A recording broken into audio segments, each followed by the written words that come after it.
of the mellow major 7 chords. It's a sign you're listening to the 132nd SongBike Guitar Q&A Livestream. How's the sound? I got a different mic today. Everybody hear the vocals okay? I can make them louder. I can make them softer. I can keep them as is. Give me your feedback in the chat. Let me know how this new mic sounds. Everybody, hope you had a great week. Happy spring. We got spring looking like it's here in New England. What could possibly go wrong with the weather? We're going to have a great show for you tonight. Two play-along songs. In fact, we're going to get to one of them sooner rather than later. So get your guitar handy. It just so happens you don't need a capo for either one. But get your guitar handy because I can't wait to get started with both of these guitar play-along songs. Other things we have going on tonight. Wild Thing versus Angel of the Morning. You know those songs. Why am I even pitting those two songs against each other? Why am I even talking about those songs? You'll be interested to find out in a minute. We're going to talk about Oscar-winning short movie called The Singers.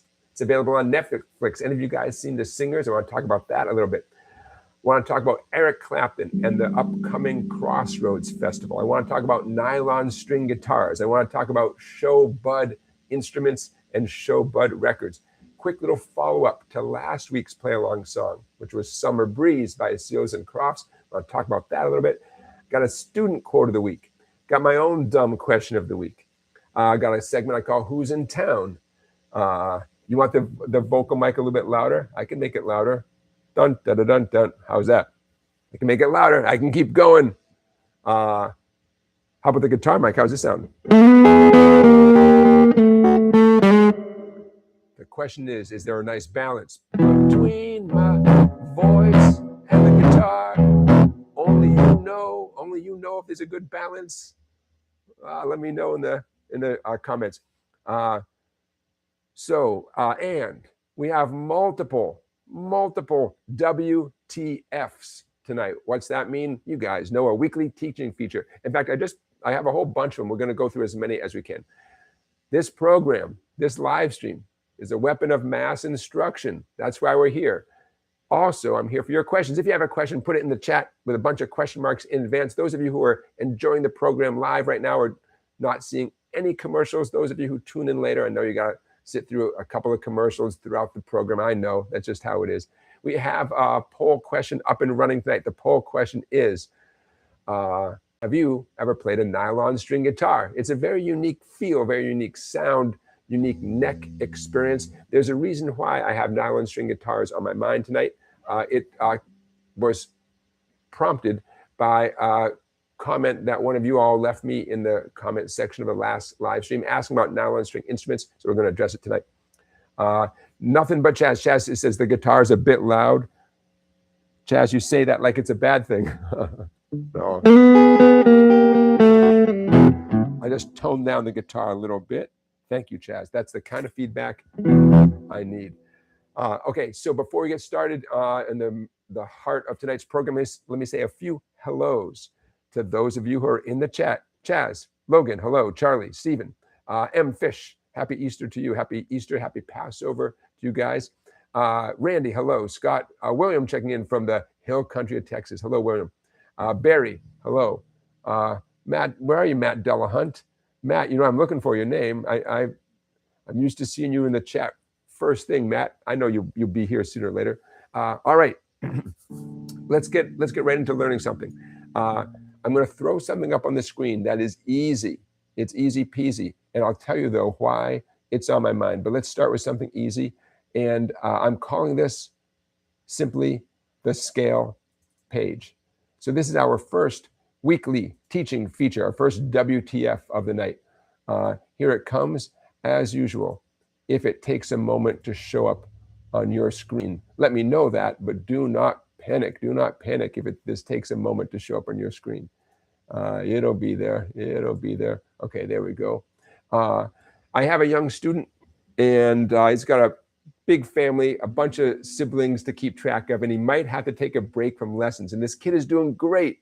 So I wanna amass a bunch of things for him to play until we meet again. because I mean, the kid really he's doing better than average, and he's into the guitar, and it'll be a shame if it doesn't work out for him to do lessons for a few weeks, a few months. Okay, so the scale page. This is one of the things that I'm inclined to pass on to him, and so I want to run it by you. This is not difficult, but we all should be practicing our scales all the time, and you want to take them slowly and do everything with 100% accuracy. What am I talking about? Alternate picking with your picking hand, holding the pick the right way, right? Curl up your index finger all the way.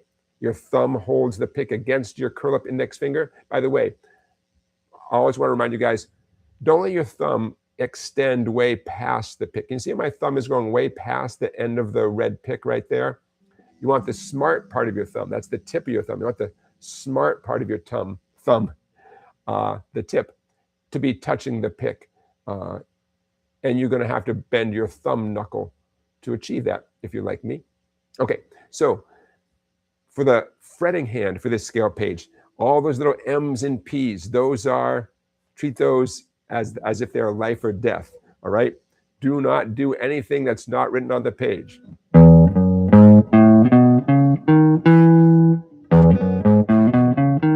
That's the E major scale. Why did I start with the E major scale? The E string is the first thing you hit on the guitar. There's nothing easier than hitting the open E string. So let's start with something easy. Got to use your middle finger on the second fret. That will set you up for success. If you remember to use your middle finger on the second fret, there's a big M, a little M, under that number 2. It's going to set you up for success because you're going to need your index finger when the first fret note finally shows up, okay? Some of you, I hope, are looking at this and saying, this is kind of easy. Yeah, it's totally easy. It's totally easy. Some of you are like, well, wait a minute. I got a lot to process. Yes, yeah, you know, your fretting finger is extremely important. Your down or up pick stroke, extremely important. And you can see, I just kept going right down the strings. Second scale down starts in your open A string. Third scale down starts in the open D string. Fourth scale down starts in the open G string. Now, before we get too into the nitty gritty here, any guesses? Let me know in the chat. Any guesses as to why I left the right side of the page blank? Why would I do that? I don't want to waste paper. Why would I leave the right side of the page blank? Let me know in the chat. It's because I'm ambitious. I'm ambitious on your behalf. Why did I leave the right hand side blank? While you're processing that, notice that the 8 numbers of the E major scale, 0, 2, 4, 0, 2, 4, 1, 2, are the exact same numbers as the A major scale, 0, 2, 4, 0, 2, 4, 1, 2. The D major scale, oh, it's so close, 0, 2, 4, 0, 2, 4, 2, 3, 2, 3 at the end of the D major scale. Why is that? Why does it break out of the pattern? Why does it end differently than the first 2? Because the B string has shown up in the pattern. B is in baseball. And the B string always throws off every pattern. So there you go. So watch out. The first 2 scales, the E and the A, they lure you in, right? And the third scale, just when you think you know what you're doing, got to keep your eyes open. There's a reason I made that one third. There's a couple of reasons why I made that one third. Okay, you got to have your brain turned on. But it's extremely important that you end the D major scale with a second fret middle finger and third fret ring finger. Lastly, the G major is totally different than the others, except for the fact that it starts on a 0. But we're staying consistent. Your middle finger, your second finger, is still playing all the second fret notes. Your index is still playing all the first fret notes. There's only one of them. And your ring finger is playing the third fret notes. So guess what? Your fretting fingers are completely consistent throughout this whole page. So no excuses, right? Your middle finger is always going to be playing every 2 and so on, okay?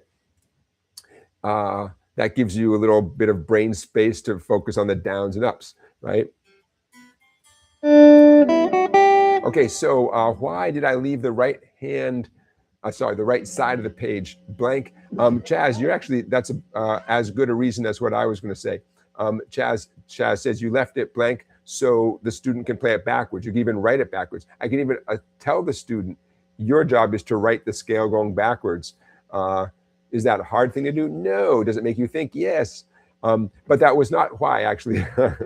That's as good as the reason why I'm going to give you in a second. The reason why I left the right side of the page blank, for students who get this, and it's easy peasy, I want to have space to write in the second octave.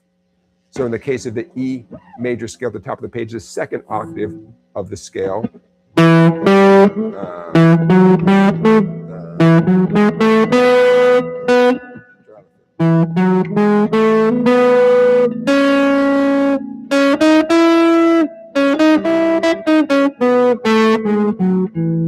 loud. I'm deciding in real time what the fingering should be.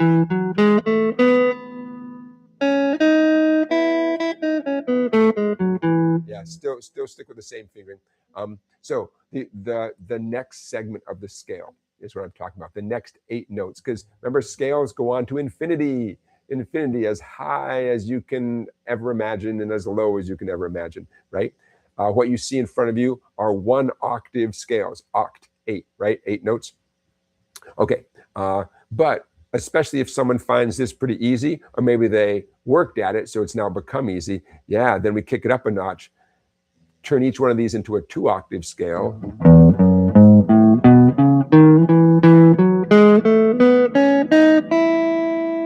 You know, okay, more to think about, more to chew on. But Chaz, your answer is as good as mine. Okay, you guys good with this? That page that you're looking at will soon be available. I'm going to stop sharing here. On my website, song-bike.com. We'll be adding it to the approximately 150 other PDFs that are there. And it has a nice, simple name, the scale page, because I intend to do that with a bunch of students. And I want to say, grab the scale page, just grab it. You know, no crazy title, just the scale page. There's only one. It's the scale page. Grab it. We're going to do the scale page. Great way to get warmed up. Okay, so that is our first of several WTF features tonight. The scale page. I'm just making a note. Excellent.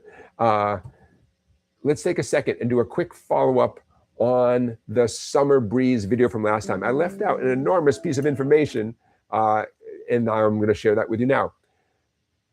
I made a video on how to play Summer Breeze, like note for note. Now, it was maybe 10 years ago, so in my defense, I forgot. But in the description of this live stream, and I think I might have put it in last week's as well, I'll put the link so you can watch me get into a little more detail of how to play Summer Breeze by Seals and Crofts. So pretty big piece of information that I neglected to give you last week. And there'll also be a similar video from, I don't know, 8 or 10 years ago for one of tonight's play-along songs. So bottom line is, if you enjoyed working on Summer Breeze last week, you can check out the video that I made on how to play it. I look much younger. I mean, to my eye, I look much younger. I don't know if I like looking back at that, but oh well.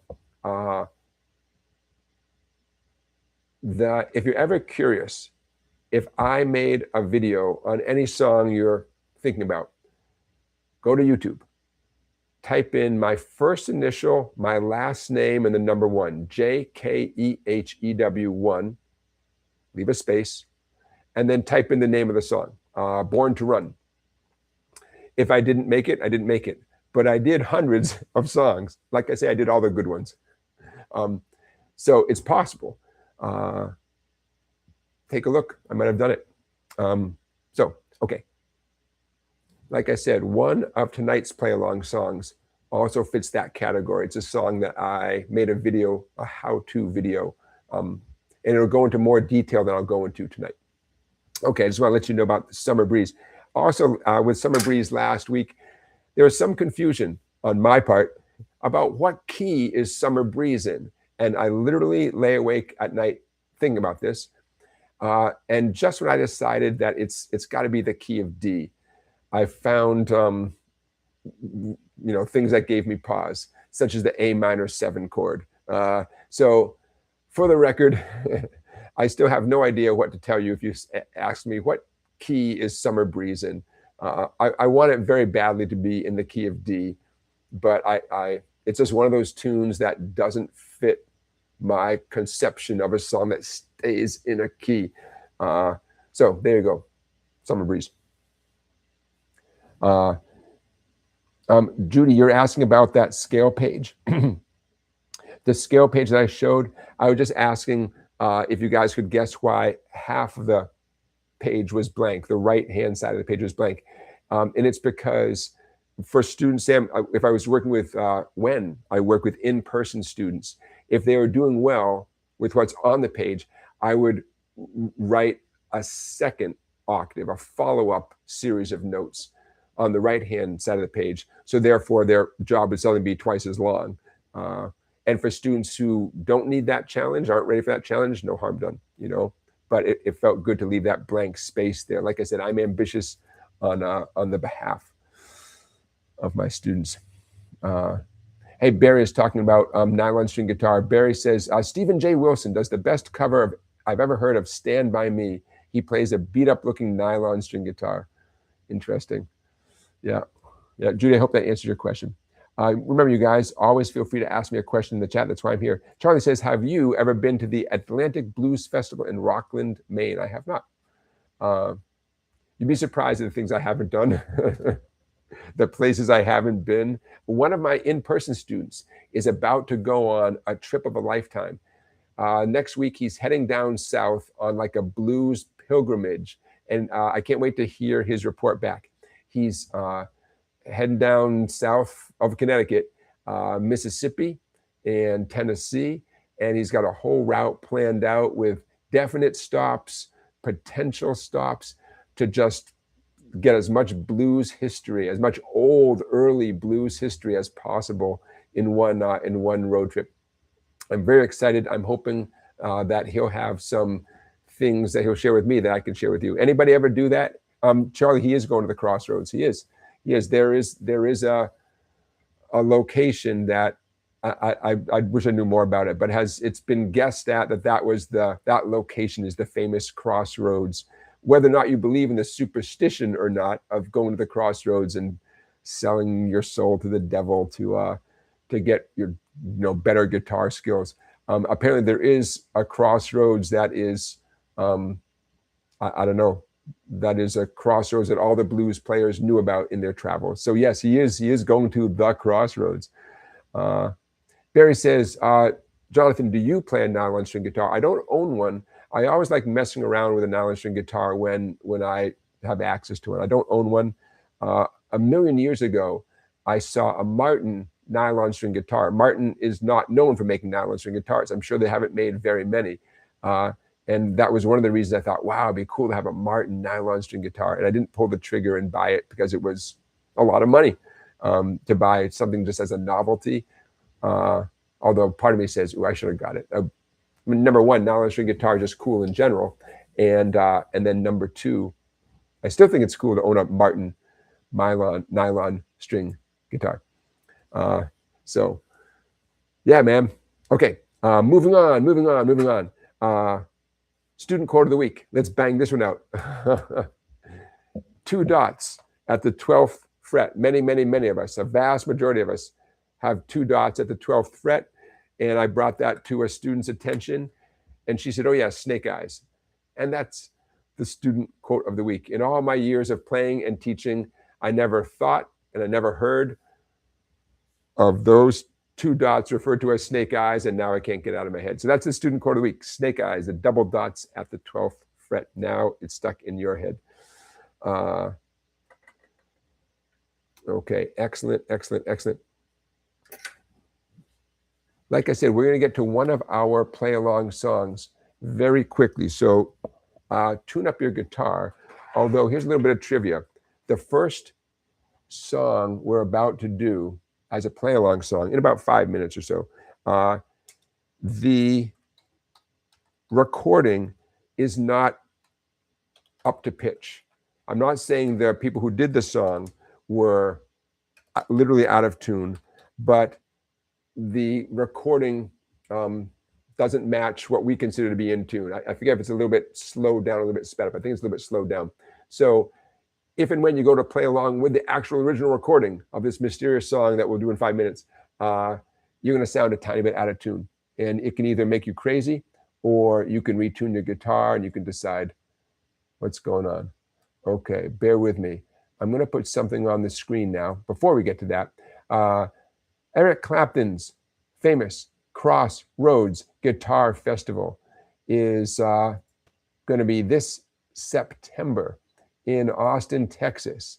And what I'm putting on the screen right now is the lineup alphabetically of who's going to be playing at the Crossroads Guitar Festival. Bill, you're there in Texas. Maybe you can go to this festival in September and tell us all about it.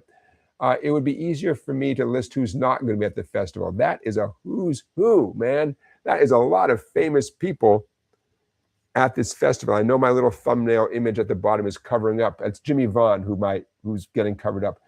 Check it out. For those of you who are listening and not looking at the screen, in alphabetical order, Eric Clapton's 2026 Crossroad Festival, Trey Anastasio from Phish, Joe Bonamassa, Eric Clapton, Gary Clark Jr., Tommy Emmanuel, Billy Gibbons. I mean, right there, that's enough, right? Buddy Guy. Okay, Ben Haggard, I have to admit, I don't know who he is. Doesn't mean he's not a fantastic player. Sierra Hull, Marcus King, Sonny Landreth, Julian Lage, Taj Mahal. Holy cow, man. Okay, I'll stop. But that's a lot of folks. Pete Townsend, I can't stop myself. Pete Townsend's going to be there. Holy moly. So I just want to bring this to your attention because that's a lot of people on one festival, man. That really is a who's who of obviously veteran performers, but also it's great to see some younger folks on there as well, man. Sierra Hull is like the next generation of musical hotshots. Keb Mo just came through my part of the woods. I just saw Keb Mo here in Connecticut a couple weeks ago. Yeah, a lot of talented people. I'm going to scroll up because I hate that my name is blocking some of these people. I want you to be able to see. There we go. Daniel Santiago, Jimmy Vaughn, Bradley Walker, and Brothers of the Heart. So there you go. A little something in case you need an excuse to go to Texas, or in case you're already in Texas. I felt it my duty to bring that to your attention. Bruce is checking in. Hey, Bruce. Hello to you in Sydney, and happy Easter to you as well, Bruce. There you go. Okay, so I'm going to stop sharing that. But holy cow, that is a who's whom of guitar pickers all in on one stage, at least sharing the stage at the festival. Holy moly. Okay, you ready to do a guitar play-along song? I sure am. From the Rolling Stones. This song was actually a request by one of my in-person students, and once I got into it, I thought, you know what, man, that would be a great play-along song, because this checks a bunch of boxes, including it's easy, slow, famous. Those are the three. Okay, our first play-along song of the night from the Rolling Stones, song called Play With Fire. What do you need for Play With Fire? Not much. You need E minor. You need a lot of E minor. Well, you've got your diamonds, you got your pretty clothes. That's all E minor. Chauffeur drives your car. We'll get to the strumming in a second. A lot of E minor, okay? Now, once you leave the E minor, you got your work cut out for you. The punchline of the song, don't play with me because you're playing with fire.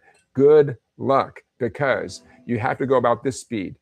G, D, G, C, E minor. Okay, so what's that? 5 chords total, and you don't have much time to think. Those of you who made an effort to get good at playing G with your middle ring and pinky, it's going to come back to help you now because of that G-C chord change. Okay, so in terms of fretting hand stuff, you can play E minor any way you want to, but I recommend doing middle and ring, because then you can keep your middle finger there and do Jonathan's G chord with the middle ring and pinky. If you're not going to do G my way, then do E minor any way you want to. But, you know, so pretty easy chords, right? E minor, G, D, and C, four total chords, right? We'll get to the strumming and the timing in a second. Hold on here. All right. Strumming. Oh, by the way, this is the song where I made a video on how to play it, and I go into way more detail than I'm going to go into right now. There's some cool guitar stuff going on in this song, and you should check it out. The link to that video will be in the description of this live stream. In terms of your strumming, what I'm going to recommend for our purposes right now, well, you've got your diamonds and boom, chicka, boom, chicka, nice and steady. I'm hitting the 6th string. I'm on the E minor, 6th string with a downstroke, and then a light brush down up on maybe 3 treble strings. Well, you've got your diamonds and you've got easy peasy. If you're so inclined, you can alternate hitting the 6th string and then maybe the 5th string or the 4th string. Knock yourself out. 5th string. I'll leave that up to you. If you are so inclined to do that, you would have done it even if I didn't tell you to do it. But nothing wrong with sticking on the 6th string for now. Now, what gets tricky is the punchline. Play with me once you're playing 5. Okay? G, boom, chicka. Right away to D, boom, chicka. With D, I hit the 4th string, the D string. Only 1 boom chicka. Back to G, 1 boom chicka. C, I'm going to hit the 5th string for once. And then finally, you're back to the E minor, the 6th string. So let's work on this for 1 minute before we start the song. I'm talking about the G to D to G to C to E minor. G, D, G, C, E minor. And if the song were that slow, that'd be great, but it's a little bit faster. Now, instead of saying the names of the chords, I'm going to say the string number. Remember, 6 is the fat string. 6, 4, 6, 5, 6. And then you're steady on, then you're back to the E minor and life is good. A certain percentage of you find this very easy and you're ready to rock and roll. You're ready to sing along. A certain percentage of you have never done this before. And a lot of you are in between, right? This is a fantastic exercise. From a teacher's point of view, your ability to go you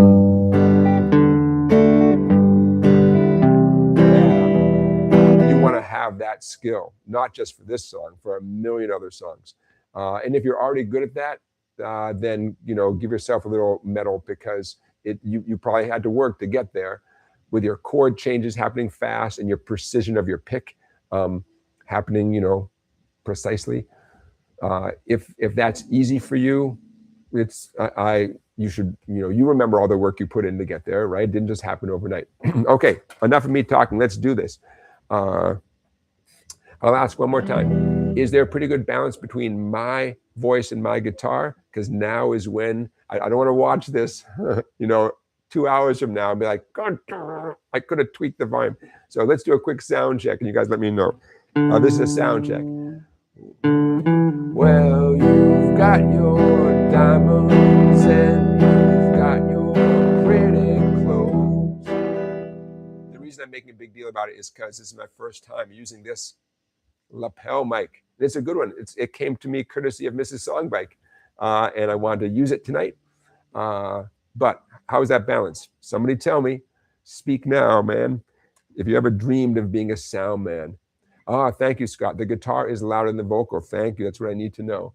Yep, thank you. Marlon Bond, thank you. Okay. I'm going to dial the guitar back. I'm going to leave the vocal where it is, okay? Randy, you say it sounds great. Conflicting opinions. I just dialed the guitar back a little bit. Oh, you know what it is a little bit? I'm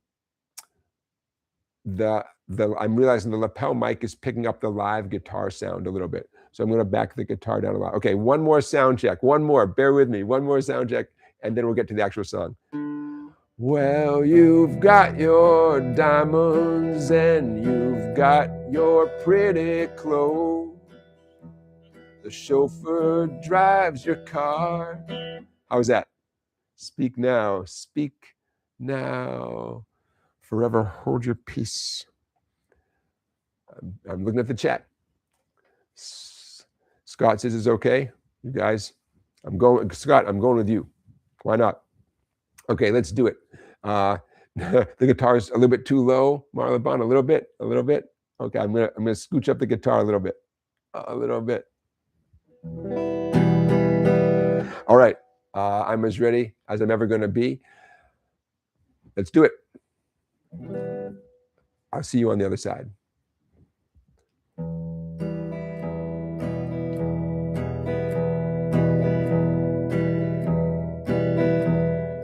Well, you've got your diamond and you've got your pretty clothes, and the chauffeur drives your car.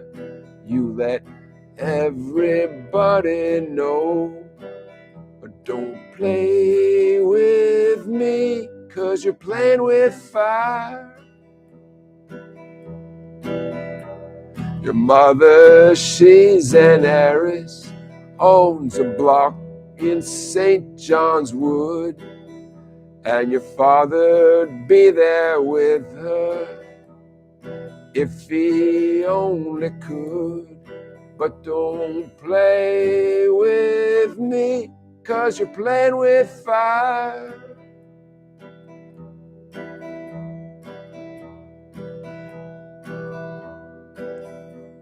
Your old man took her diamonds and tiaras by the score. Now she gets her kicks in Stepney, not in Knightsbridge anymore. So don't play with me, 'cause you're playing with fire.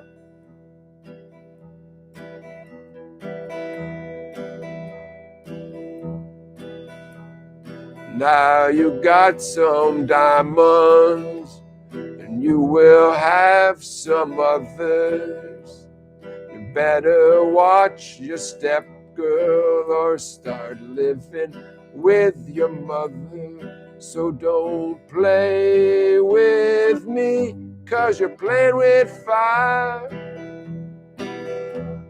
So don't play with me, 'cause you're playing with fire.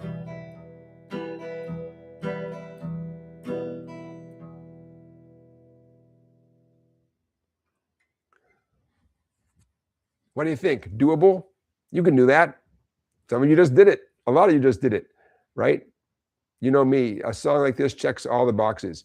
Easy chords, slow, famous, you name it. Oh, thanks to Greg, one of my in-person students, Greg, he requested this song, and here we are. My in-person students kind of fuel this live stream, and what happens in this live stream tends to fuel my next week of lessons with my in-person students. So win-win situation. Okay, so I see you guys saying the guitar could have been a little bit louder. Oh, we can make that happen. Here we go. Boop, boop, boop, boop, boop. Okay, a little bit. So that's our first of 2 play-along songs tonight.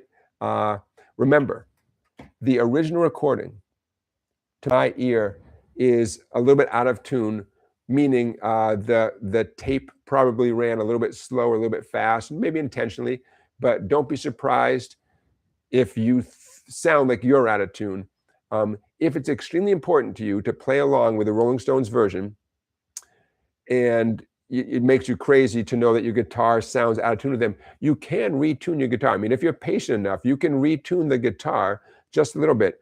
One method, and maybe our friend Google could even tell you this, to determine how out of tune, quote, quote, the original recording is.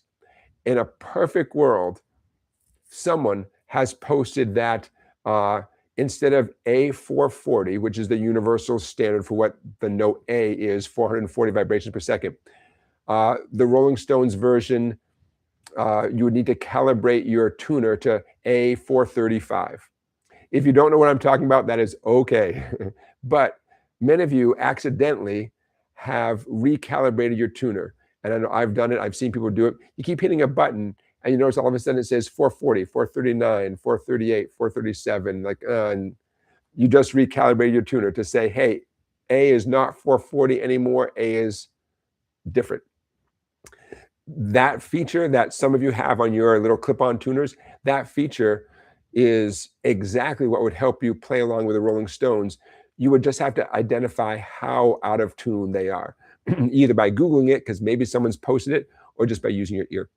Okay, that's a big, long way of saying you might sound a little out of tune if you play with them. Doesn't mean the E minor is the wrong chord or anything. Charlie's asking for some Zombies songs. Sure, Charlie, remind me of the most famous Zombies songs. She's Not There, right? But what are the other famous Zombies songs? Remind me. Do some Zombies, man. Sure. I want to say a few more hellos to folks showing up. Dog Alpha, thanks for being here in the chat. Marla Bond, thanks for being here. Okay, so pretty easy tune. The PDF you just looked at will be uploaded shortly to my website, song-bike.com, where you can become a member for $10 a month and get access to 150-ish PDFs, as well as some videos, all sorts of stuff. Even if that's not in the budget this month, I get it. You know what's free? Many of you, but not all of you, have this free book. All of you should get this. It's free, free. And there's a video that's also free. Head over to song-bike.com. The SongBike Blues Guide. Just scroll down a little bit. It's very easy to find it on the homepage. You put in your email address and it gets emailed to you instantly. If you do that and it doesn't show up in your inbox instantly, it's because it went to your spam folder. Just dig it out of your spam folder. What we're talking about is the SongBike Blues Guide, a very cool, very short but awesome 12 or 13 pages of cool blues stuff, and it's free, and there's a video that comes along with it, and I recommend it. And it's free. That suits every budget. Okay. Dog, is that correct? That for a while, the note A was 435 hertz, and that mid-century, mid-20th century, I assume, it got changed to 440. I didn't know that. That's interesting. Interesting. Okay, so stay close. Don't go anywhere. We have a second guitar play-along song coming up shortly. In the meantime, check. A couple other things I want to talk about. And this ties in with our poll question regarding the nylon string guitar. The poll question, please vote. Have you ever played a nylon string guitar? Some of you own one. Some of you, maybe that's all you play. Some of you have never played it because you've just, there's never been one around. You have no reason to play a nylon string guitar. Why did I bring this up? Someone asked me about putting nylon strings on a guitar meant for steel strings. Was it okay? Short answer is it's not okay. Is it physically possible? Yes, especially if you get ball end nylon strings that has the same ball that a typical steel string has, you can physically attach, especially that type of nylon string, you can physically attach that to an acoustic steel string guitar. I'm not talking about if it's physically possible. I'm talking about reasons why you wouldn't do it. One of the many reasons is your guitar was designed to be under a certain amount of string tension. If you took off all your steel strings and put on nylon strings, suddenly the neck of your instrument is receiving a lot less tension. That freaks out the neck. And before long, the neck could be kind of out of whack, kind of not bowing the way it's supposed to bow. Believe it or not, the neck of your guitar is supposed to bow a tiny bit, like a smile. I'm holding the guitar, my guitar facing up towards the ceiling. For those of you who are, cooking at the stove at the moment and don't have time to look, I'm holding my guitar so the face of my guitar is facing up towards the ceiling. I'm making a smiley face under the neck. It's supposed to bow a tiny bit in that direction. With much less tension, it would be likely that the neck would actually straighten out or even start to hump, start to bow in the wrong direction. So you don't want to deal with having to have that neck adjusted. Number 2 reason to do it. Nylon strings are not going to solve problems that you think you're having, that you may be having. Maybe your fingertips are super sore from steel strings. It's not nylon string, especially well, what I'm trying to say. Yes, nylon strings are a little bit easier on your fingertips, a little bit. Even the bass strings of a nylon string guitar, which appear to be metal strings, is actually the same nylon plastic at the core, just has a metal wrap around it. So yeah, they are a little bit gentler on the tips of your fingers, not going to lie. But 99.9% of us just have to power through and get used to steel strings. The potential drawbacks from nylon strings, potentially getting string buzz as the neck reacts to it. Nylon strings are very sensitive to your right hand. They don't sound good when you strum with a pick in general. I mean, is it humanly possible to make it sound okay? Yeah, but you'd have to adjust your touch a little bit with your pick, and so the string doesn't distort, basically. So I don't recommend it for lots of reasons. Now, for those of you who have access to a nylon string guitar, you're curious about, oh yeah, get one, man. Get one from Sweetwater. Use my affiliate link. But nylon string guitars are meant to be played fingerstyle. The neck is a larger neck, and the fretboard is a wider fretboard. So the strings are spaced apart a little bit. Why would they do that? It's actually to allow your picking hand more space in between the strings, but it makes life a little bit trickier for your fretting hand. Not to say don't do it, but just know that, if you ever play a nylon string guitar, you're going to notice the neck is fatter. And the strings sound much better playing with the bare fingers and do not sound great strummed with a pick. At least that's not the ideal approach. Now there's exceptions to all this stuff, right? Everything I say, there's exceptions to everything. So for any of you who are curious about that, the short answer, it is possible to physically attach nylon strings to a steel string acoustic guitar, but I don't recommend it. And whatever advantages that may or may not be accurate and true, there's disadvantages that make it not worthwhile, So, okay, Scott, there you go. The other zombie songs, Time of the Season, Tell Her No. That's right. You guys are bringing the zombies back in my mind. Zombies were British. I know at least one of the guys in the Zombies had some serious jazz training, because the chord changes of zombie songs often have some very hip, what I would call jazz chords, compared to the world of pop music, which doesn't have those types of chords. And so I think I heard somewhere that maybe the keyboard player, if not all the guys, but maybe the keyboard player for the Zombies had some serious jazz chops, and that's why those chords show up in zombie songs. But correct me if I'm wrong. Okay. Oh, man. Moving on. The Singers. Has anybody seen the Netflix, the film that's available on Netflix called The Singers? It's 18 minutes long. It's great. It just won an Oscar for the best short film a few weeks ago. I highly, highly, highly recommend it. It's so interesting. It's only 18 minutes. It's based on a famous short story, and somebody can remind me who wrote the short story. I want to say like a Russian, Dostoevsky or something, but it's set in the present day. I made a note of who wrote the original short story, and it went right out of my head, probably because I was so engaged in the movie. So you should go watch it. 18 minutes, very cool. I don't want to tell you too much about it. It's called The Singers. The setting is an American bar with a bunch of guys sitting around. And one of the many things that caught my attention was one of the stars of the movie is a terrific singer-songwriter named Chris Smither. Chris Smither is terrific. He's been around a long time. I'm pretty sure he's a New England-based guy. And among many things he's done in his life, he wrote a song for Bonnie Raitt called "Love You Like a Man," and that's for a lot of people. That's the connection. If you've heard Bonnie Raitt sing "Love You Like a Man," then you've heard Chris Smither. So the movie is called The Singers, available right now on Netflix.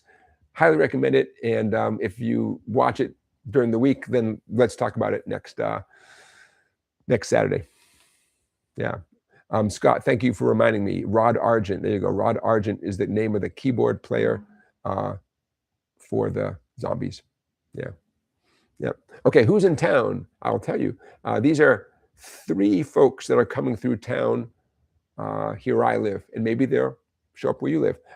Young blues player named Quinn Sullivan, blues guitar player. Slightly older blues guitar player coming through town named Walter Trout. He's on tour right now. And number 3, the Brubeck brothers, the sons of jazz. Great Dave Brubeck. His sons, the Brubeck brothers, are coming through Connecticut, and maybe you'll be able to see them live as well. That's who's coming through town.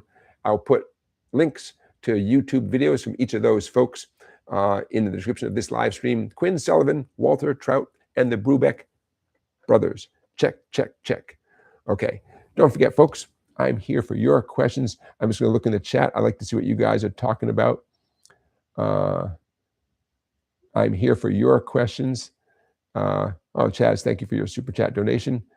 Don't forget to like this live stream, you guys. Just click on that thumb. I see we have a bunch of likes already. I cannot like it, but you can like it for me. It just makes me feel good.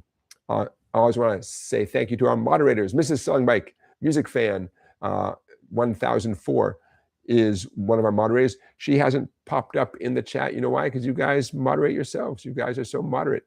And Beginner Guitar Lessons is also one of our regular moderators. Thank you to the moderators for all you do. And thank you to you guys for keeping it cool and not needing too much moderating. My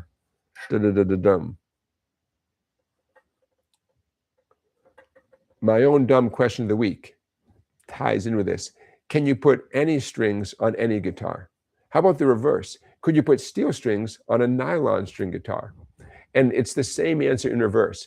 Physically, you could find a way to do it. It's not great for the guitar, and it wouldn't sound that great.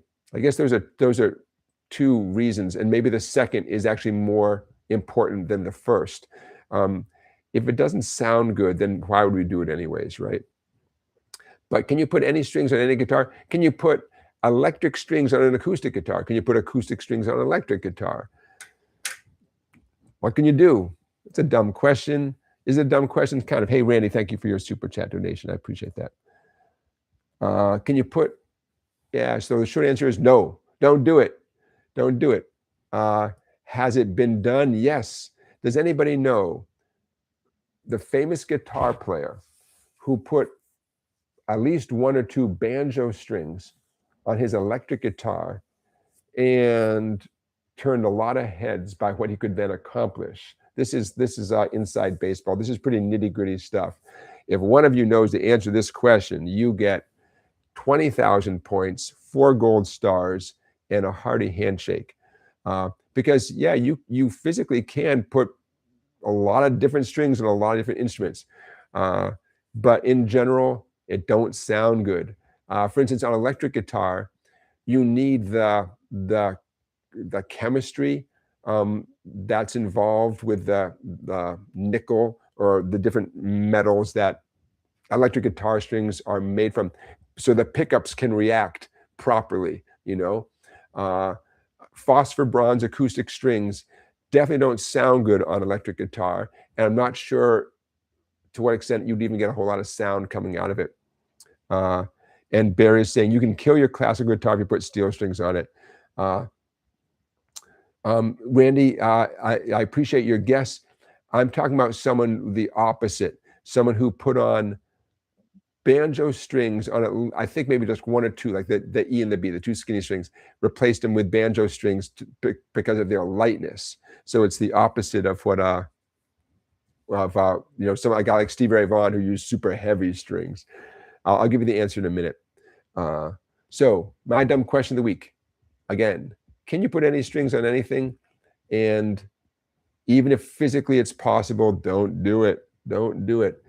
Could you put in, with one kind of exception, the treble strings of an electric guitar, the plain silver, no winding, no wrap around it, right? Just the plain E string, the B string. Those are the same material, whether it's electric guitar or acoustic guitar. So technically, you could put, say, like an acoustic 10 gauge string. You could put that on an electric guitar, or vice versa. If you want to put especially light strings on your acoustic guitar, or say you just broke your skinny E string, and all you've got around is like 10 gauge E string from an electric guitar. Yes, you could put that on the acoustic guitar. It wouldn't hurt it. It might not sound great because it's so thin, but things like that are the exception. Okay, who was it? James Burton, playing on the Ozzie and Harriet TV show, backing up Ricky Nelson, right? James Burton, with his Telecaster, turned a lot of heads because with those skinny banjo strings, he could, do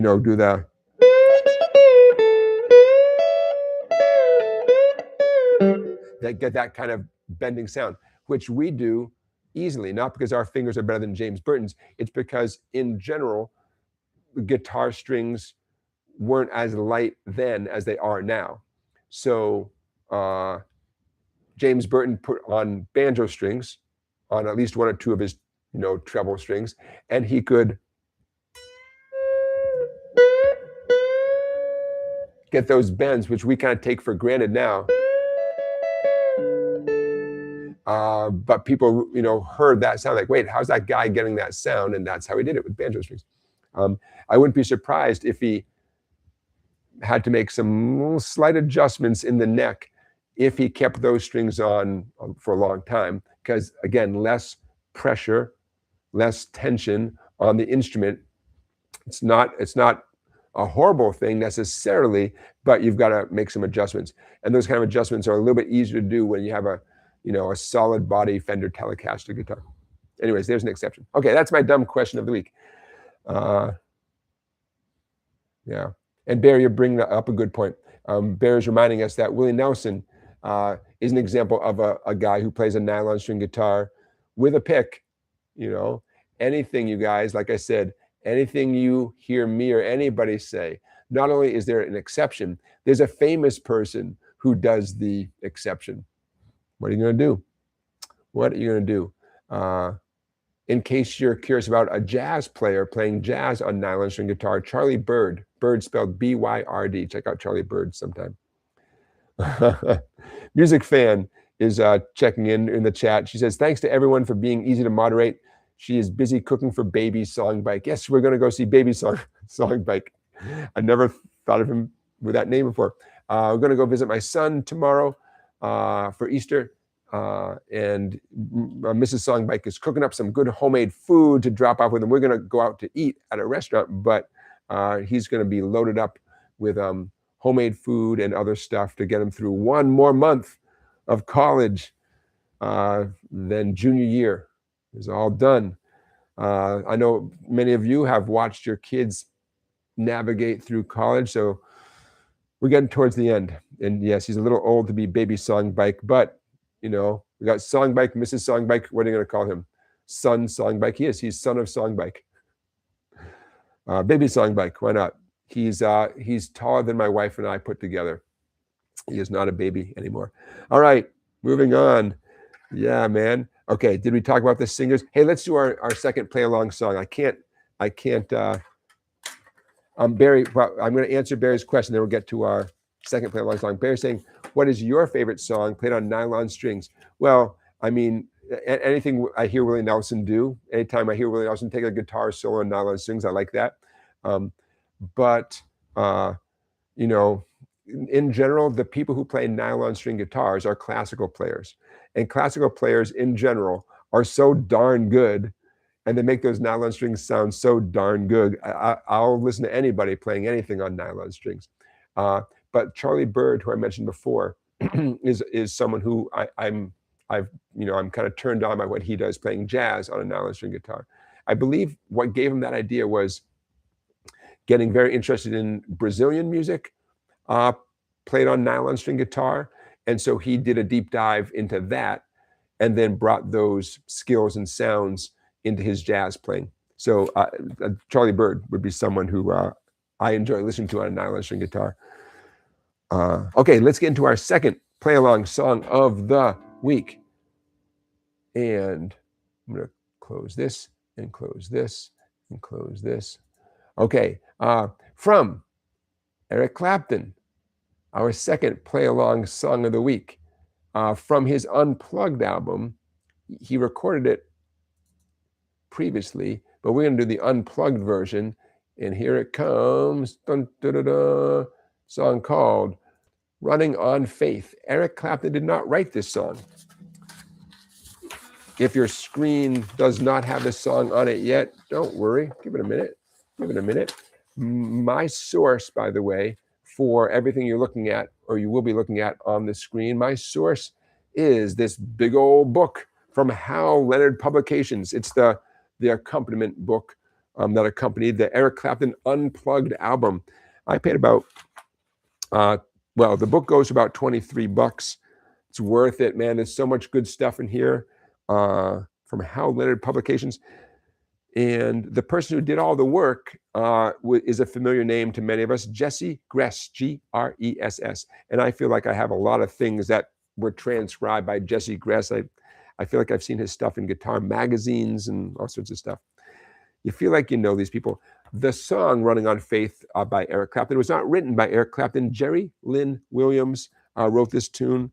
The copyright is 1985, so presumably he wrote it in 1985. Jerry Lynn Williams, I don't know much about him, but he wrote a great song.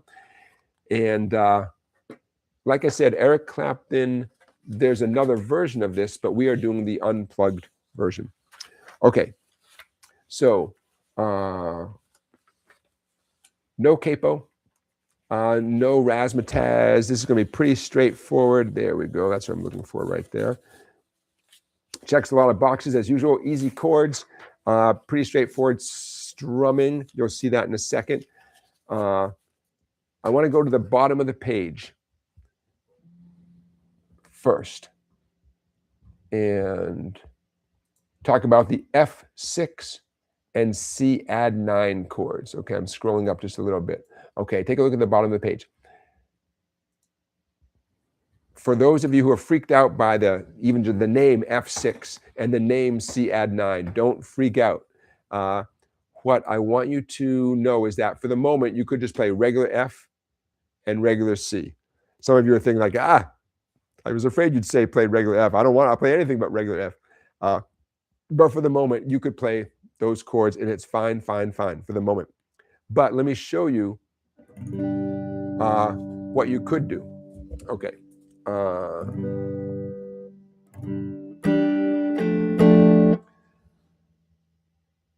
I'm going to start.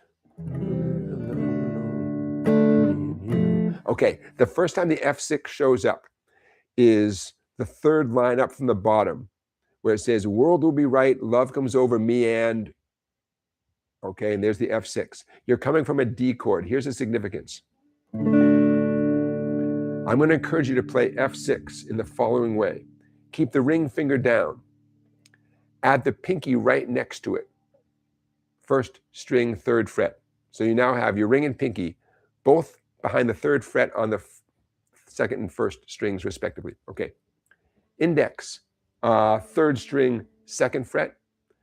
Middle finger, watch out now, fourth string, third fret.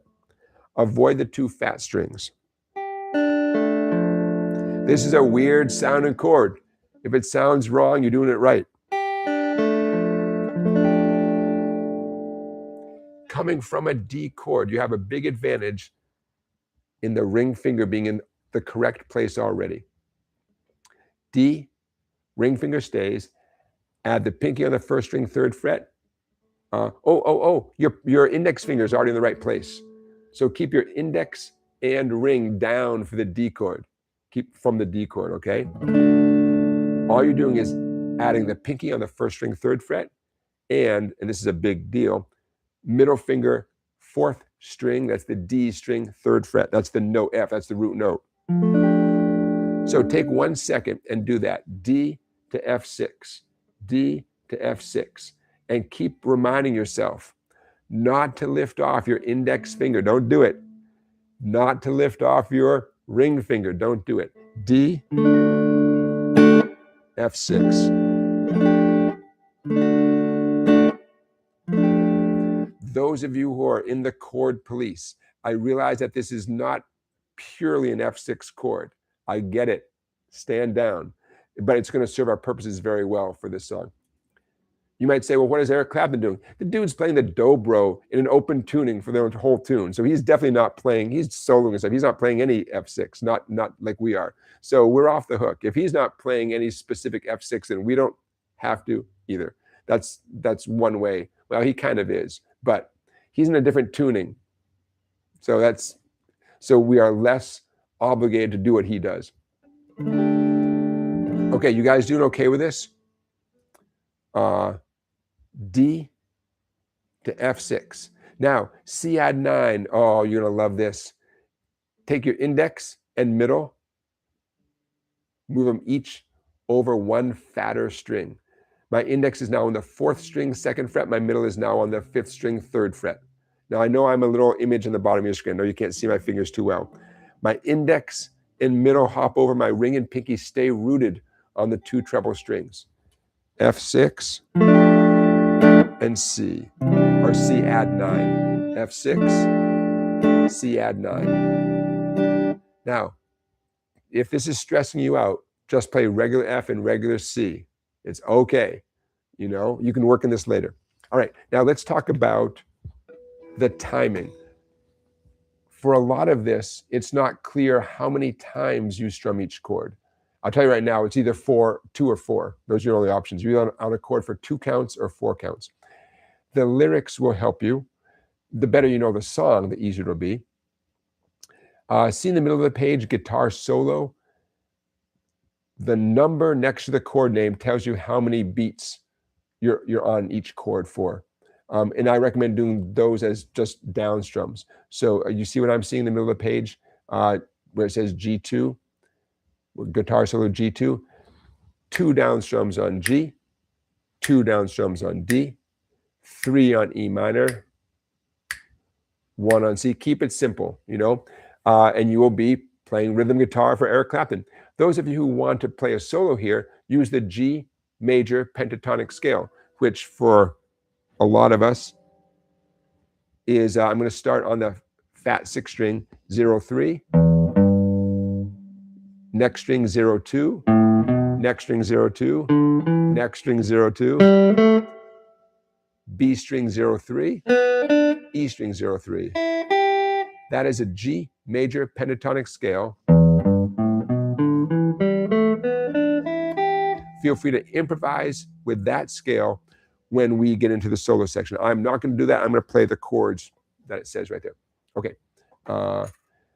So like I said, I'm aware that for the bulk of the tune, this doesn't tell you exactly how many times to strum each chord, but just know that it's either 2 times or 4 times. I believe there's no exception. Except during the solo, that C chord happens at 1 strum. So I'm relying on you to follow along with the words. But in case that's stressful and you're like, I can't, you know, how many times do I strum it? If you like this song, you're going to have to listen to the song, get the song in your head. You know, like I always say, some assembly required. Could I write in the little number next to each one, strum this 2 times, strum this 4 times? I could. And maybe I will. But for the moment, you're going to have to listen, follow along with the words, and let's see what happens. Okay.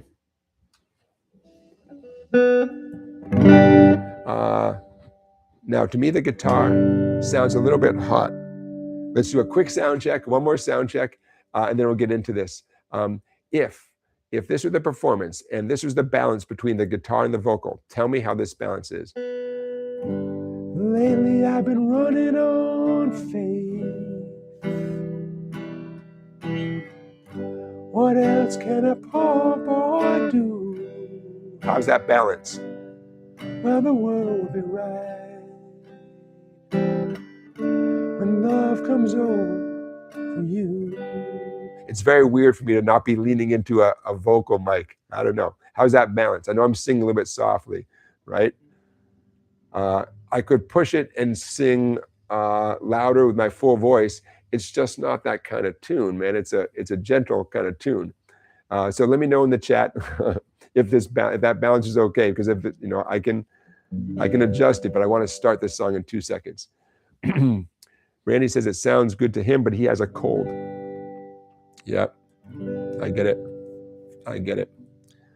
My tendency is to keep the guitar volume a little bit low, you know. I know I could have done a sound check 2 hours ago. I was teaching 2 hours ago. No time. Okay, so unless someone tells me that it's a horrible sound mix, we're going to start this thing. All right, pretty good, pretty good. I'm hoping so. Check, check, check, check, check. Okay. All right, let's do this. I'll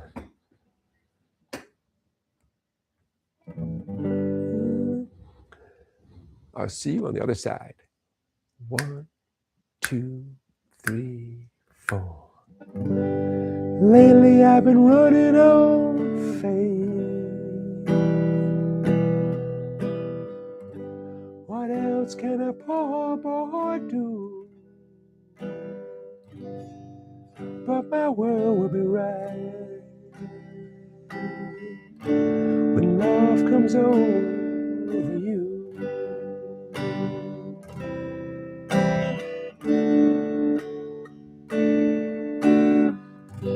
Lately I've been talking in my sleep. Can't imagine what I'd have to say, but my world will be right if love comes back that way.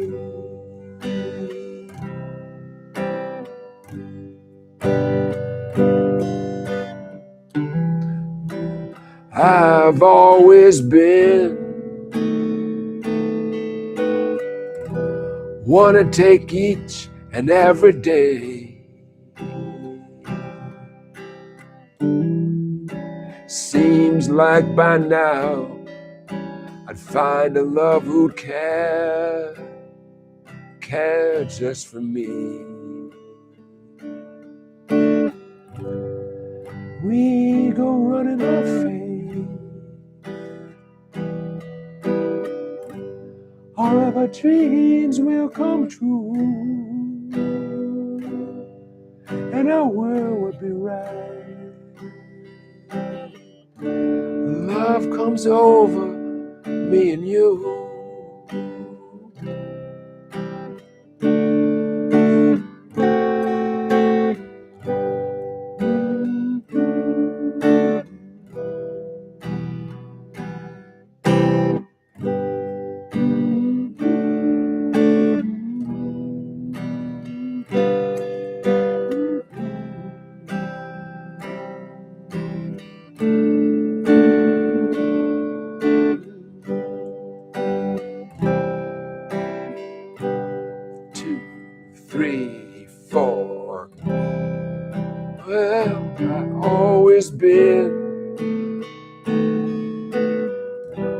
To take each and every day. It seems like by now I'd find a love who cares just for me. We go running on faith. All of our dreams come true, and our world will be right. Love comes over me and you. Yes, it would. Love comes over you. Love comes over you. Love comes over you. Love comes over you. Love comes over you.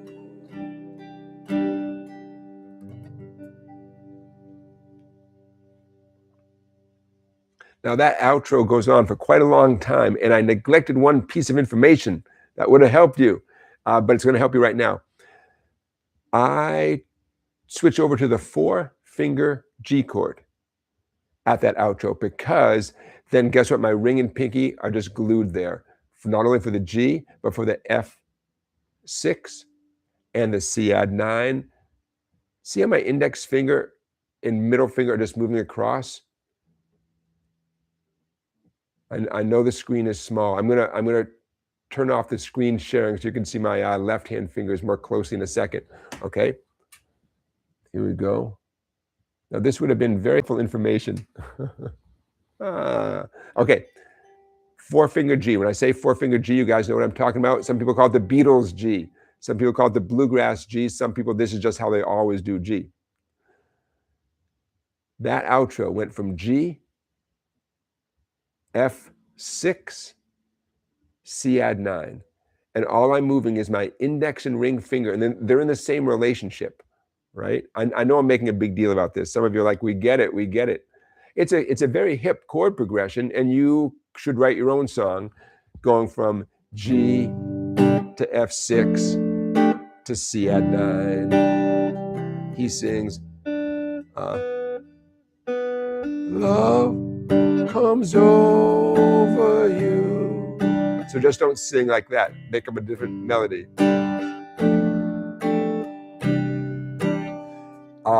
You know you're doing it right if your ring and pinky are starting to hurt a little bit, because you've been holding those 2 strings in that position for the whole outro. By the way, that outro goes on forever.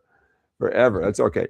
Although it cracks me up as a student of songs, which I feel I am. It cracks me up when the song is over after a few minutes, and then somehow the outro goes on for like another 2 minutes or something. I'm not complaining, but that was the decision, and that happens. I'm just noticing that more and more. Oh well, I mean, I get that maybe you don't want to wrap up the song after less than 3 minutes, but sometimes I look at a tune, it might be a very, very famous tune. I thought, wow, it never occurred to me that it's 5.5 minutes, but the last 2.5 are just rocking out. Good times, good times. Okay, so questions, comments about what we're doing on that tune. According to my source here, on that tune, Eric Clapton is playing a dobro with an open G tuning. From fat to skinny, it is D, G, D, G, B, D. And this particular book doesn't document what a second guitar is doing. But I know in general, on every cut on the album, there is a second guitar going on, but that's not documented on this particular song. That's okay. All right, so yeah, man. Okay, how'd you do with that though? Pretty good. I realized that you had to take educated guesses as to when the exact chord change could happen in some cases. So yeah, so I might I might add in the little numeral 2 or 4, because those are the only 2 possibilities. Like I said with this, I tried to space out the lyrics to make it a little bit easier to know. This is the kind of thing I nerd out over. There are moments when you switch to a new chord and you give it a beat or 2 before the lyrics come in. Well, that'd be helpful to know, right? So that's what I try to do in the case of this document. Scott's pointing out that both of today's songs could be played in open G tuning. Yeah, because even though Play with Fire by the Rolling Stones is technically in the key of E minor, you guys know that E minor and G major are related to each other, right? E minor is nicknamed the relative minor to the key of G major. What makes them related?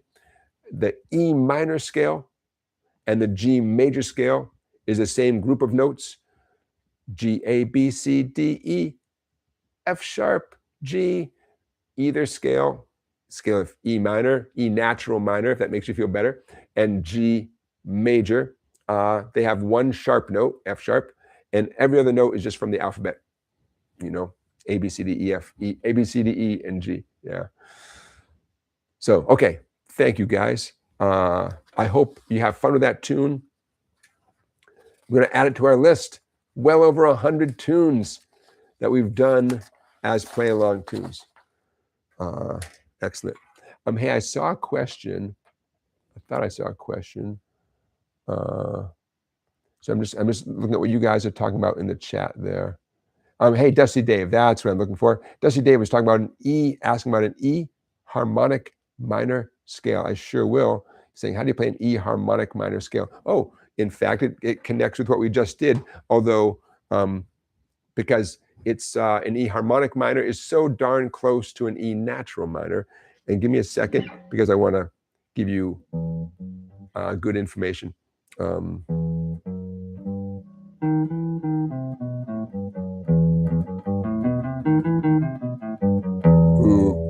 what a vibe. Let's do that with some tremolo.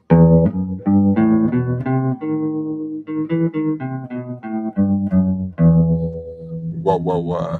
Why not? How about if I show you 2 octaves of that? Can't stop playing it.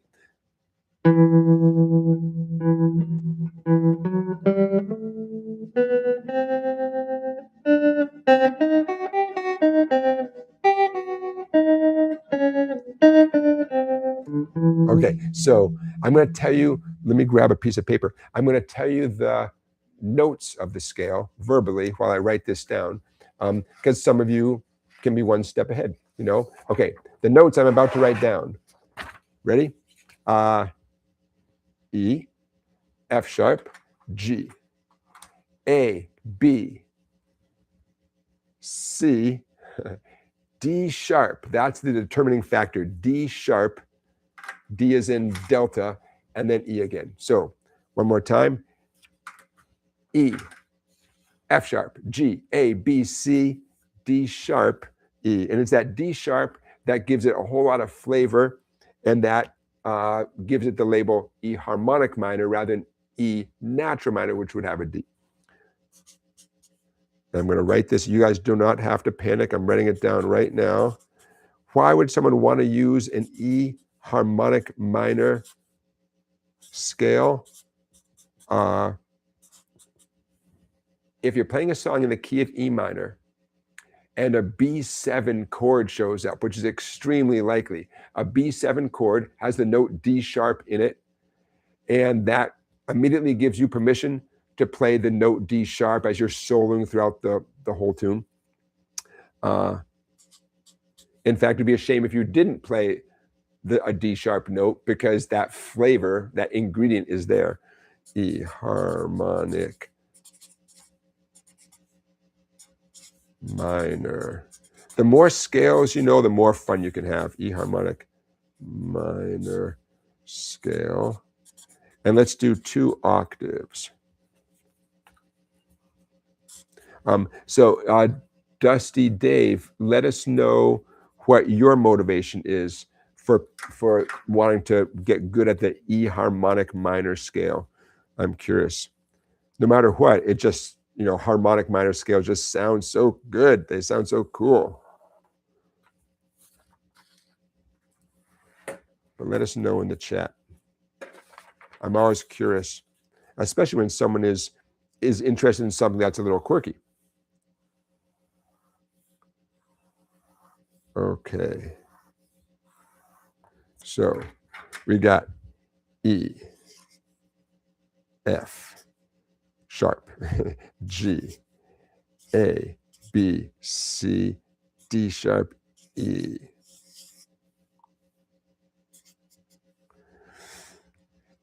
F sharp, G, A, B, C. Ooh, I'm just going to make it D sharp, E. All right, you ready? Those of you who know how to do a screen grab, I'm just going to hold this up to the camera here. Okay, this is your chance to use your skills at doing a screen grab. Oops.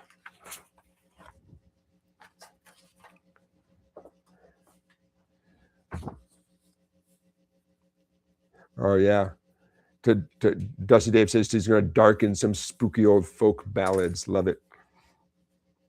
I'll say it one more time. Any song where you are in the key of E minor, but a B7 chord is a regular visitor. You know that, it's, say you're playing E minor, A minor, and B7. A lot of songs, would have that family of chords. Then you definitely want to solo with this. Okay, so what do we have? E harmonic minor. For those of you who are listening, on your fat E string, 0, 2, 3, meaning open 2nd fret, 3rd fret. On the A string, 0, 2, 3. On the D string, D delta, 1, 2, and I put a big circle around that 2 because that's the note E. You've made it 1 octave from the open E string, that low E, 1 octave higher to the, let's call this middle E. Okay, also on the D string, 4th fret on the D string. We're making our way up to the next E. G string, 0, 2. B string, B like baseball, 0, 1, 4. That 4 is worth it. It's a big stretch. Use your pinky for the 4. It's worth it because that's the note D sharp, and then the open skinny E string. Put that all together. What's it going to sound like? It's going to sound dynamite.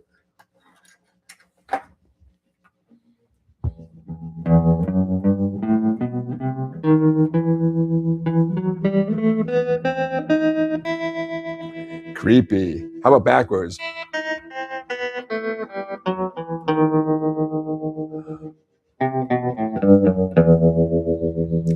It's a vibe, man. It's a vibe, like the kids say. Yeah, E harmonic minor. Anytime you hear the word scale, a scale is a certain sequence of notes that's following some rule, right? Even if you just played every single note from 1, 2, 3, 4, 5, 6, even that there's a name for that. It's the chromatic scale. Chromatic scale is when you play every possible note between low E and high E, or low C and high C, whatever, any 2 points, play every fret, chromatic scale. So scales are the best way to get to know your instrument. Scales are a way to be more precise in your picking. Scales are a great way to get warmed up. Scales are a great way to practice, to use your practice time, in a valuable sort of way. If you're not sure what you should be doing, you think, I don't know, what should I do today? Just do some scales, man. Down, up picking. If down, up picking gets boring, guess what you should do? Up, down picking. You might say, wait, it's the same. No, it's not the same. It's, some of you, it's going to freak you out to start a scale with an up pick because you've followed my directions for all these live streams and you start everything with a downstroke. To start with an upstroke, it's going to freak you out a little bit in a good way. But a lot of phrases begin with upstrokes. When I say phrases, I mean parts of songs, right? Melodies, certain things. So you definitely want to train yourself to be ready to go with an upstroke. So now you got another thing to do this weekend, Dusty Dave, thank you for asking. And yes, Dusty Dave says, does moving it down a string make it an A minor, an A harmonic minor? Yes, although let me see.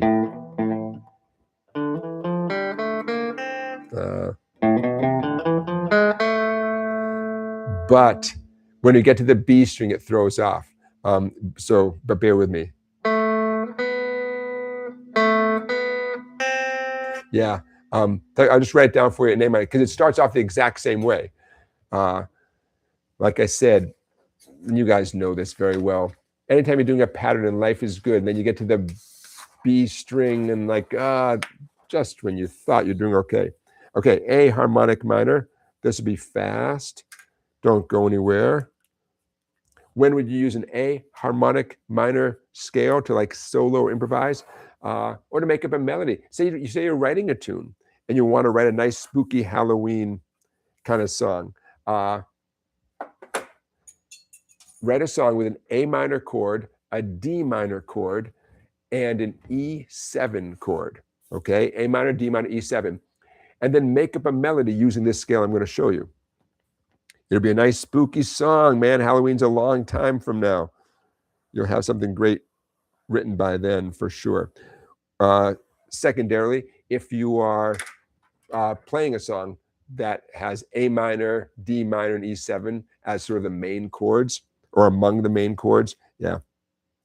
A, B, C, D, E, F, G sharp, A, B, C, D. I'm using pen, man. I don't want to make a mistake with pen. E, F, G sharp, A. There we go.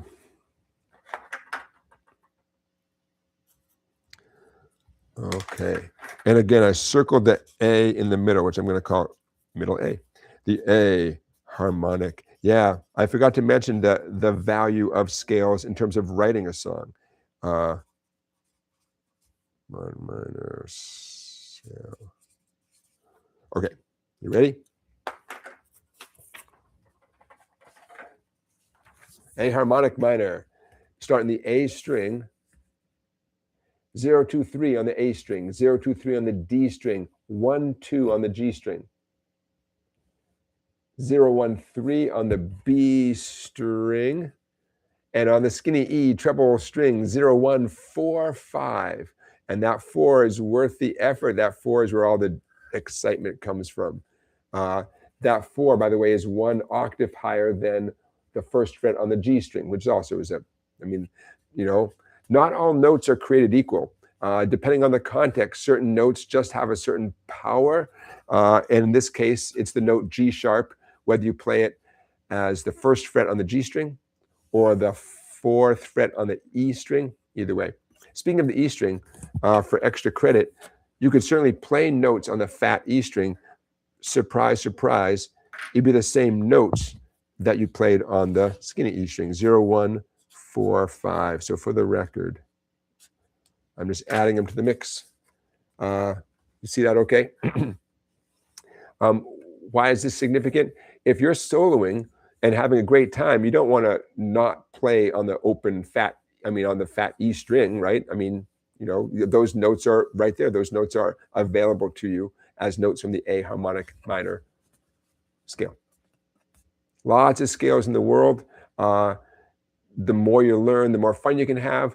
But no matter what, they give both your hands such a great workout. When you get into the more exotic sounding scales, they test your ear, or they force your ear to open up and be aware of like different combinations, So it'd be a shame if someone only practiced, say, major scales or only practiced pentatonic scales or something like that.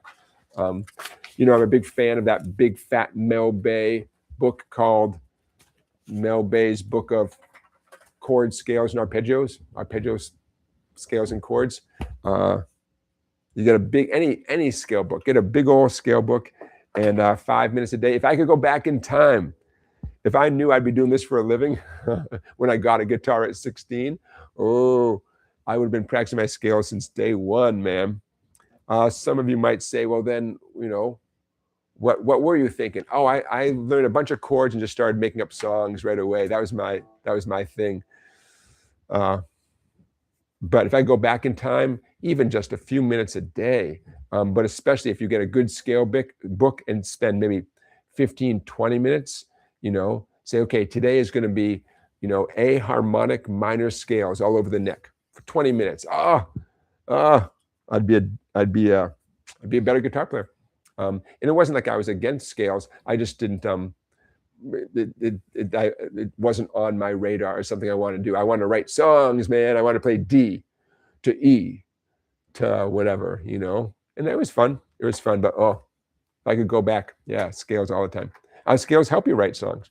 Okay, I digress. All right, check. Hey, we got just a few minutes left, and I only have a few things that I would like to talk about, but don't be shy about you guys asking me a question. For the next topic, I'm going to pull up info online, and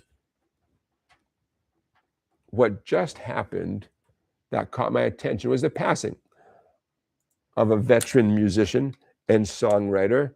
And the name rang a bell, but I didn't know that much about him. And the reason why the name rang a bell was guy had a heck of a career and wrote a lot of famous songs. So my clickbait email title subject for this live stream, some of you are on my email list, you get emails from me, was Wild Thing versus Angel of the Morning. You know, just call me Angel of the Morning, right? So why would I write such a dumb thing? Well, they're both written by a gentleman who just passed away recently, and I'm going to put his Wikipedia page up on the screen. There we go. We know him as Chip Taylor, and Chip Taylor wrote, there it is right in the, you know, he wrote Angel of the Morning and Wild Thing along with a lot of other songs. He also happens to be the son of, no, he's the brother of John Voight. And his birth name was James Wesley Voight, and he changed it to Chip Taylor. Okay, now, just the fact that the guy wrote Wild Thing and Angel of the Morning, that's, what great songs, man, what great songs. I'm gonna scroll a little bit here. He just passed away, you know, like it says here, March 23rd. Okay, I know I'm scrolling, hopefully you guys can see this. 1965, he wrote Wild Thing. Angel of the Morning, he wrote just 2 years later. Obviously big hit song. But check out these other songs and who recorded these other songs, you know? Oh man, that's like a who's who of 60s and 70s performers, you know?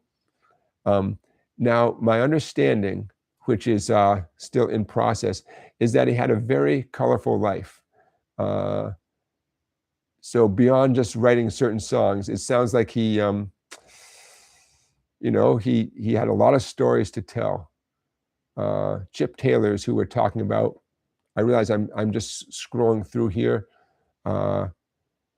Professional gambler. Oh boy. Lot going on. And I know you, thank you guys for bearing with me as I scroll through his life story here. Very interesting guy. So would you say you are more of a Wild Thing personality, or are you more of a Angel of the Morning personality? Because he apparently was both. Very interesting guy. So Chip Taylor, rest in peace, just passed away recently. And I'll put a link to this Wikipedia page in the description of this live stream. Hold on here.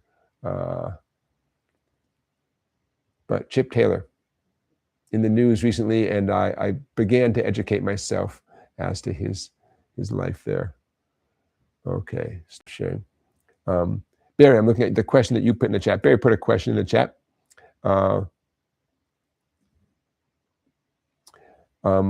Barry's asking, Jonathan, what do you think are the benefits of the uses of a 2-finger G chord, a 3-finger G chord, and a 4-finger G chord? And some of you are saying, wait, there's a 2-finger G chord? And there is. I saw a guy doing it. I was hanging out with a guy, and we decided to write a song together.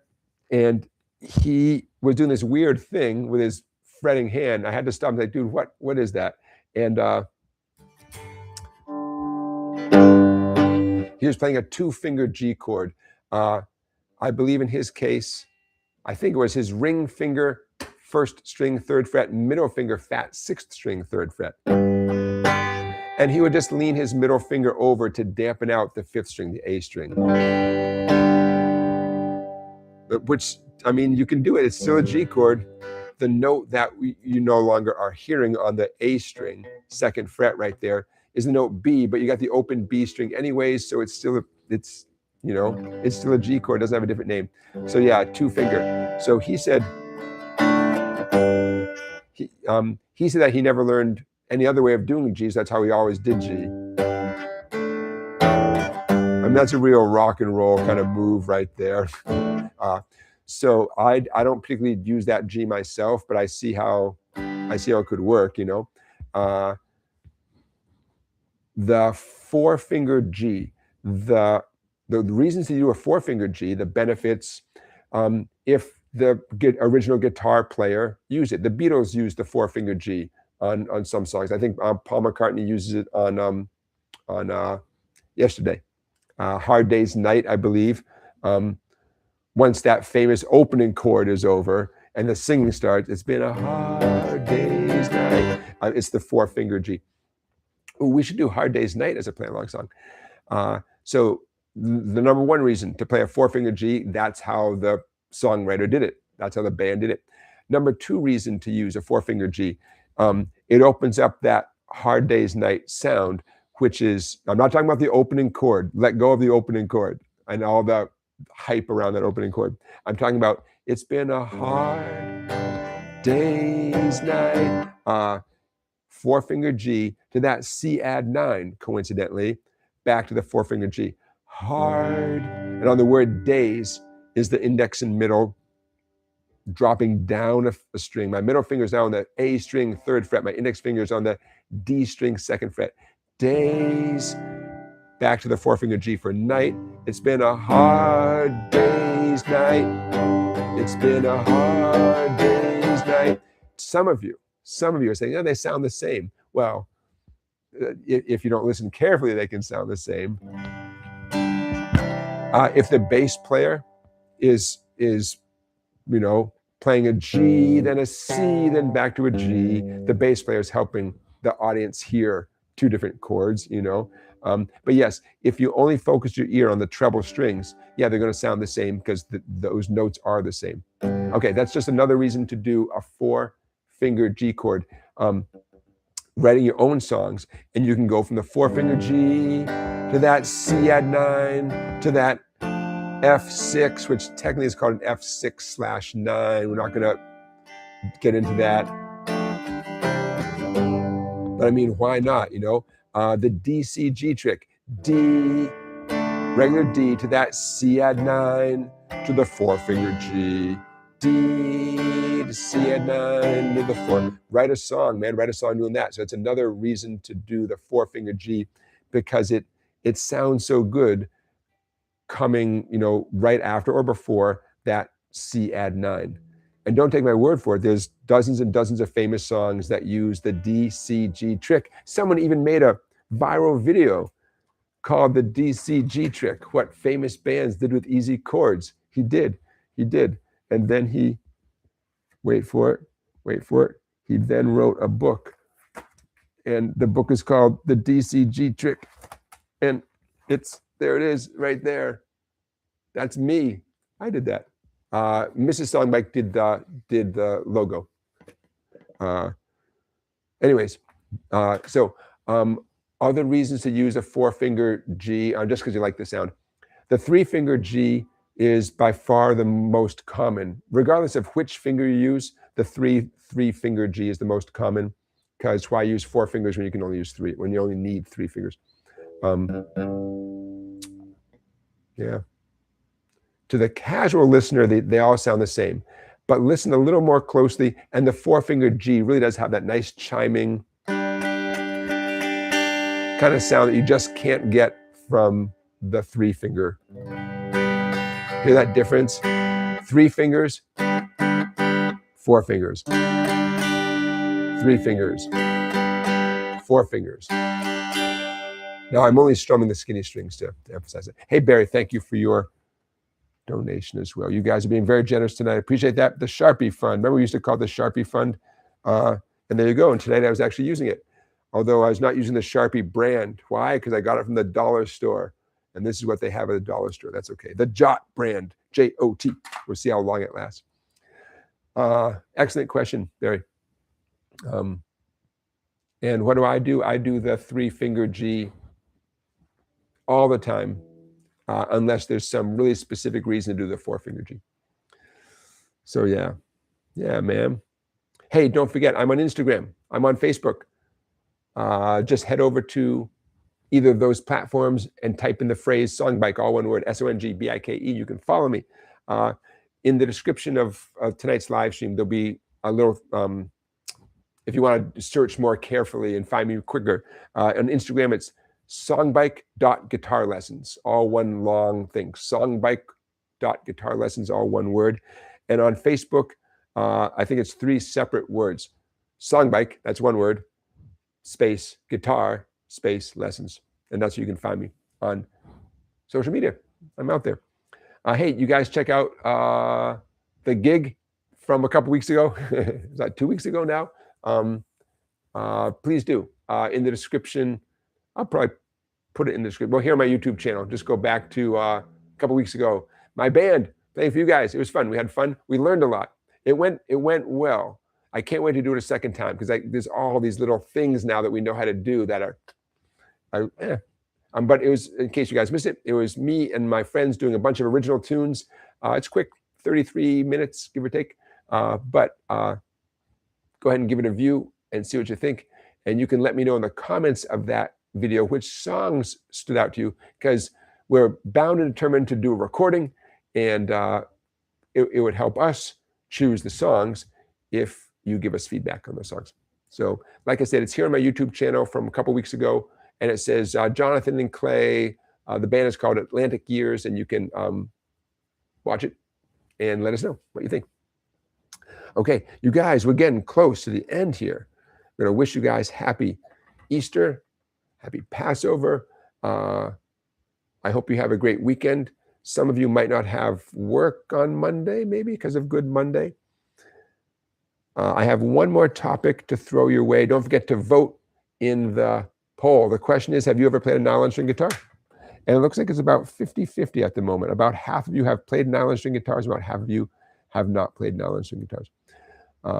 Okay, the final topic of the night is a quirky one, but I think you get a kick out of it because there's a lot of music and a lot of history.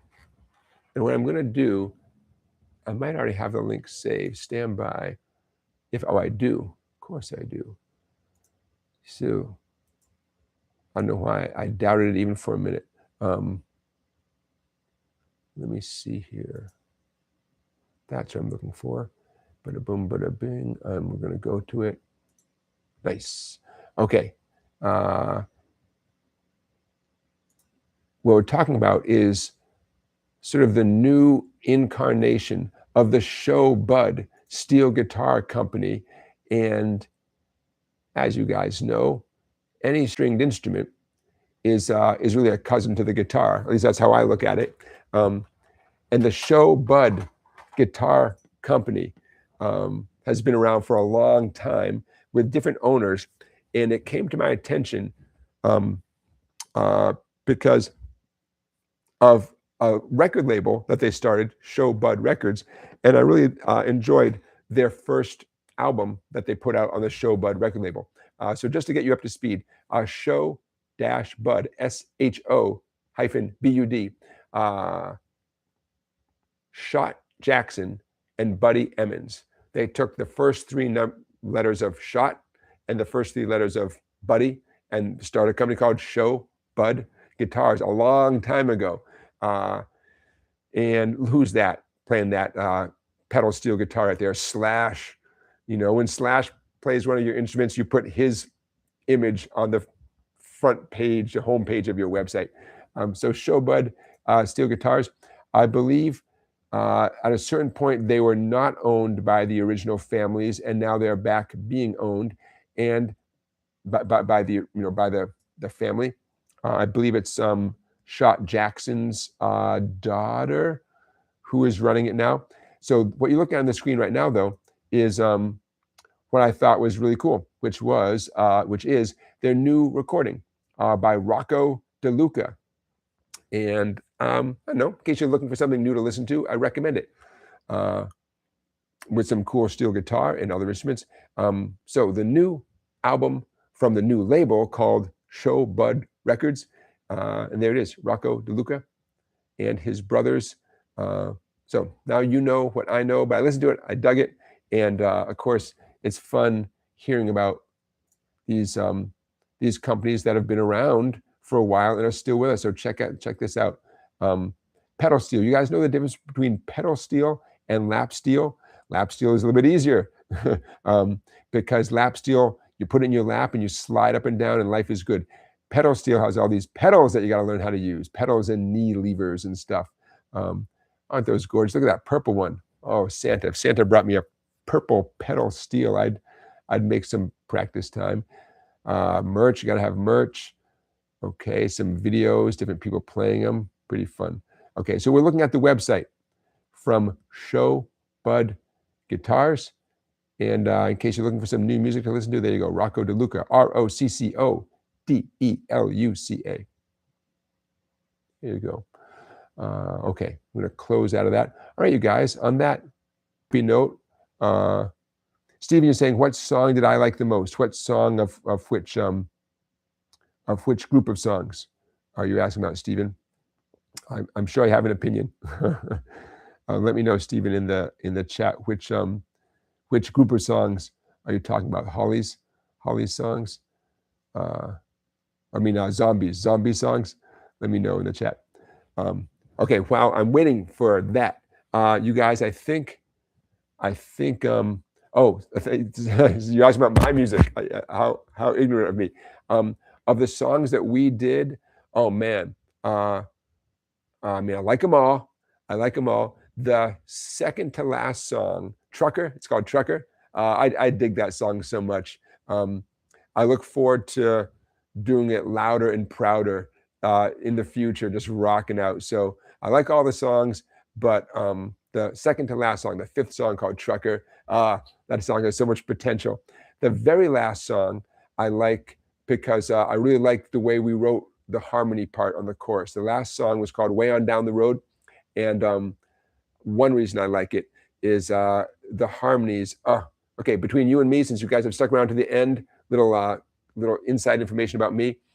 The harmony part, it's hard to tell who's singing lead and who's singing harmony, because even though they blend in harmony, both parts are kind of strong enough. It's not like one part is not particularly ambitious melodically. It's just there to add harmony.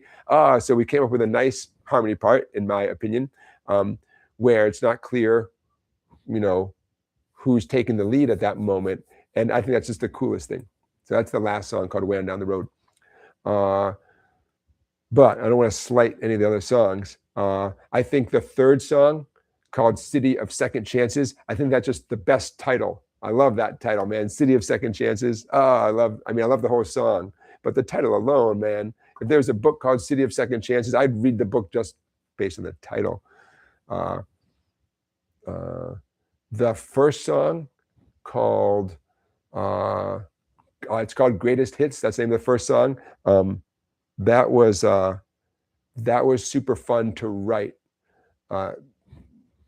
Long story short, that was I was stuck, and bottom line is when I stuck with it, I didn't want to give up on that tune, and when I finally broke through to where I want to get to where I want to on that tune, it felt so good. So that first tune means a lot to me for that reason.